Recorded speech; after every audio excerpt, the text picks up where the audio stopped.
Hello everyone, welcome back again, and today we're going to be looking at two very interesting apps, and they are Photopea and Fotor. That's right, Fotor, Photo. Now let's look at them. If you're a creator and you're struggling to choose between Photopea and Fotor for your photo editing, well, in that case, you're in the right place.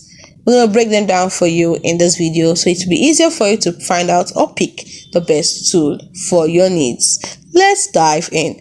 When it comes to ease of use, Photopea is powerful but complex, just like Photoshop, while Fotor, Fotor, is super beginner friendly. When it comes to features, Photopea has advanced features like layers, masks, and PSD support, while Fotor has basic edits plus AI tools. When it comes to their price, Photopea is free, but it has ads, while Fotor is free, but also has paid premium plans. When it comes to their AI tools, Photopea's AI tools are limited, while that of Fotor, we have AI background removal, we have enhancer.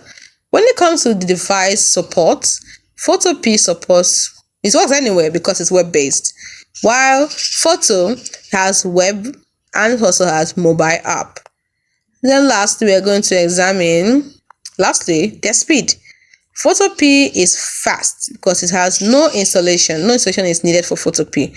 But Fotor, Fotor, has a slight lag with AI features.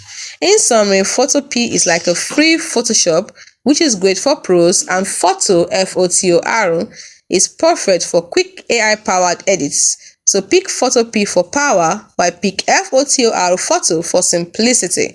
Which one do you prefer? Drop a comment and don't forget to like and subscribe for more app showdowns. See you in the next video.